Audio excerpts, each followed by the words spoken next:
अस्सलाम वालेकुम my students, this is sir Numan Mansoor. Students, जैसे कि आप लोग काफ़ी गैप के बाद बेटा आप अपनी स्टडी को कंटिन्यू कर रहे हैं in the form of online classes. Physical अभी स्टार्ट नहीं हो रही हैं, कोई बात नहीं, इट्स ओके, लेकिन स्टडी कंटिन्यू रहनी चाहिए। बात सारी सिर्फ फोकस इस बात के ऊपर।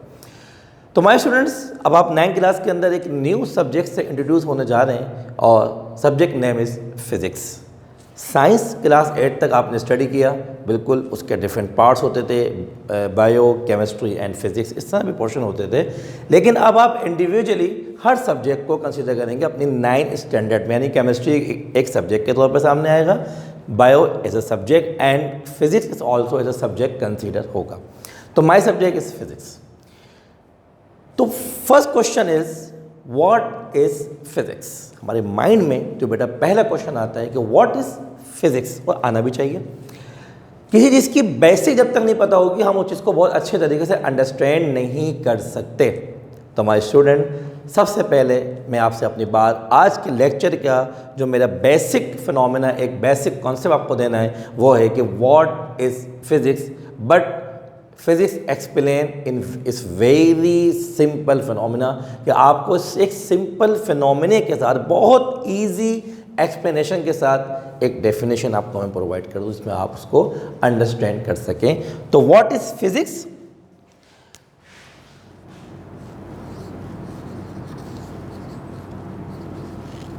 फिज़िक्स क्या है? पहला क्वेश्चन ये होता है कि what is physics. Chapter number 1 आपका ध्यान में रखिएगा, और चैप्टर फर्स्ट जो होता है आपके पास, वो किसी भी चीज़ का बेटा इंट्रो होता है। हमेशा ये ध्यान में रखिएगा, इंट्रो होता है। तो इंट्रोडक्शन चैप्टर का नाम है फिज़िक्स। फिज़िक्स क्या है? कुछ जहन में आपके आ रहा है या नहीं, इस टाइम तो मैं ये बात आप लोगों से नहीं पूछ सकता, लेकिन मेरे माइंड में क्या चल रहा है वो ये है कि physics is defined as the introduction. मैं यहाँ पे कुछ चीज़ों को मेंशन करता हूँ। The introduction, the introduction of matter and energy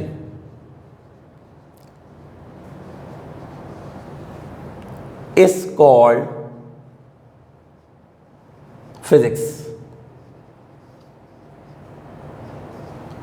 ये मैंने आपसे अपनी बात कंप्लीट की, और यहाँ पे देखिएगा कि मैं आपके सामने रख रहा हूँ first word introduction, second word is matter and third word is energy.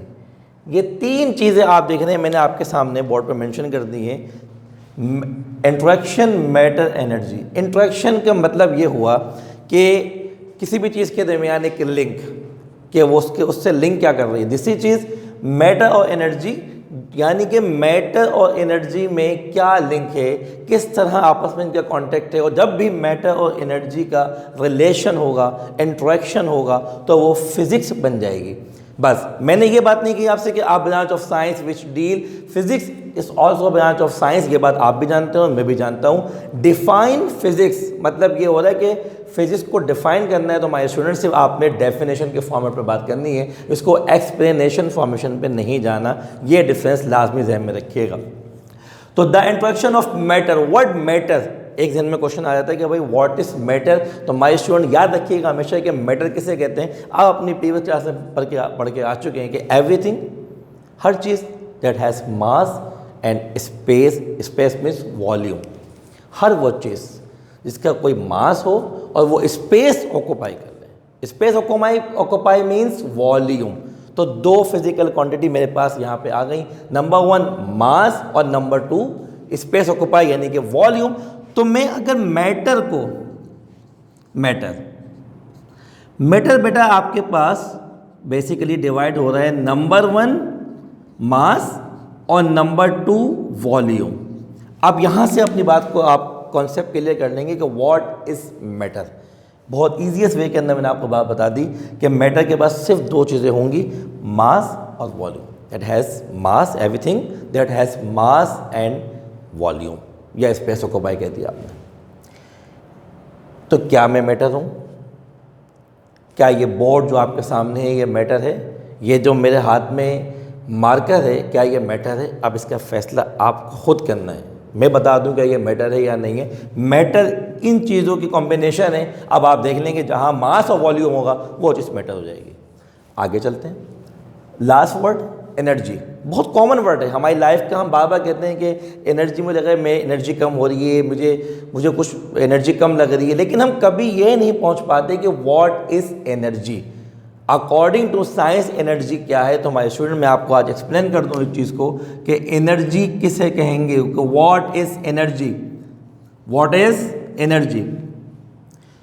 An ability of a body to do work, an ability of a body to do work। ये आ गई एनर्जी की एक proper simple definition according to science.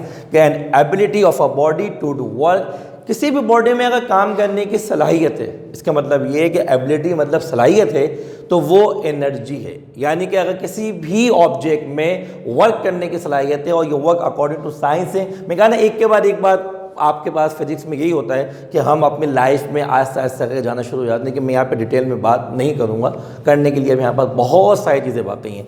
तो सिर्फ इतना अपने mind में रखिए कि an ability of a body to do work is called energy.